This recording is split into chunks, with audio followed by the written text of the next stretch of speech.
Hello friends, welcome in our channel AI live tech. अगर अभी तक आप लोगों ने हमारे चैनल को सब्सक्राइब नहीं किया है तो प्लीज़ उसे सब्सक्राइब कर लीजिए।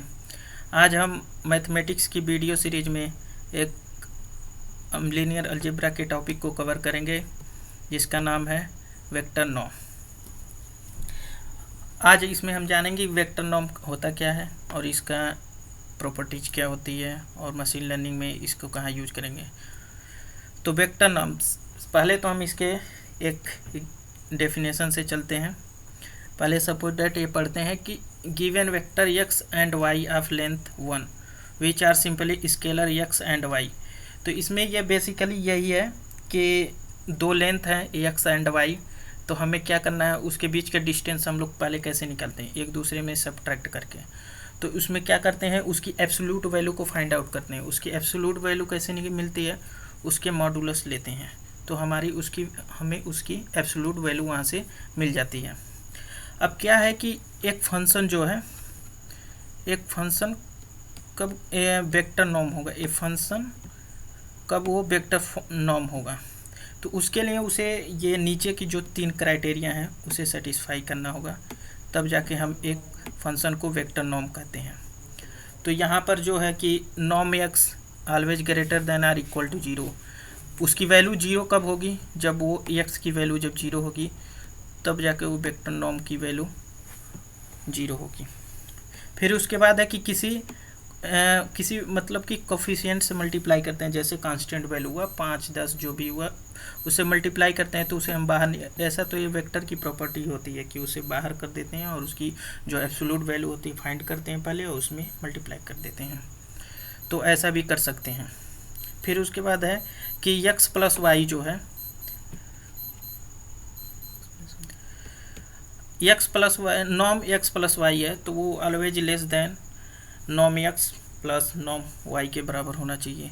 तो ये 3 प्रॉपर्टी हैं जिसे फुलफिल करना होगा, तब हम उसे एक वेक्टर नॉर्म कहेंगे किसी भी फंक्शन को। अब डेफिनेशन ऑफ नॉर्म की क्या होती है, definition the norm magnitude of denoted is defined as the length or magnitude of the vector can be calculated using the formula। हम एक फार्मूले के यूज से उसको फाइंड आउट करते हैं और वो फार्मूला यहाँ पर है, उस फार्मूले की हेल्प से हम लोग इसको फाइंड आउट करते हैं।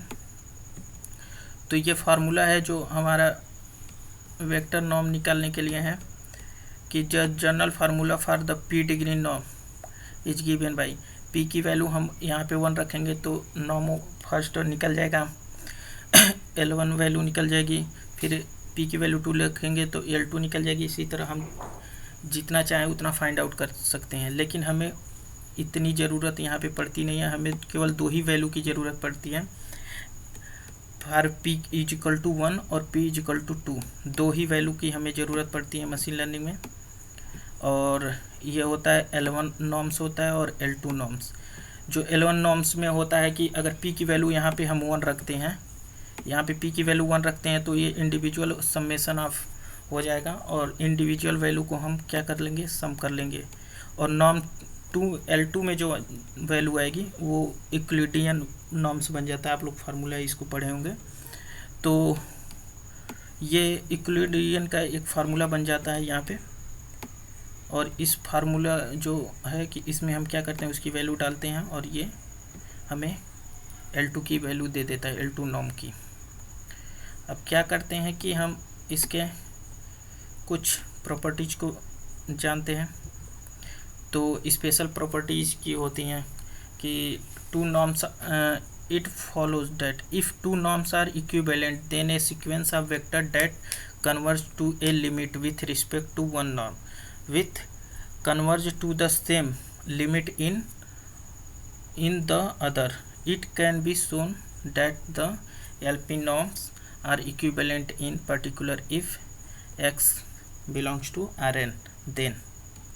इसमें ये कहा है कि कन्वर्ज जो ये है, कन्वर्ज इसकी बेसिकली होता है कि मतलब कि किसी एक पर्टिकुलर वैल्यू, एक सेंट्रलाइज वैल्यू की तरफ कन्वर्ज होते हैं, मतलब उसकी तरफ अप्रोच करते हैं, तो उसी को कन्वर्ज कहते हैं। तो ये वेक्टर जो होते हैं एक तरफ दोनों वैल्यू इसकी क्या करती हैं, कन्वर्ज होती हैं। और यहाँ पे कुछ पॉइंट दिए गए हैं उसके regarding norms x2 less than norm x1 less than under root x norm 2। तो ये 3 पॉइंट हैं उसके रिगार्डिंग, और ये फुलफ़िल करना होता है। और अगर आपको कुछ समझ नहीं आए तो एक बार हमारी वीडियो के जो कंटेंट है उसको गो थ्रू कीजिए। अगली वीडियो में हम पढ़ेंगे matrix norm and matrix eigen value, ये सब चीज़ें हम कवर करेंगे। Thank you.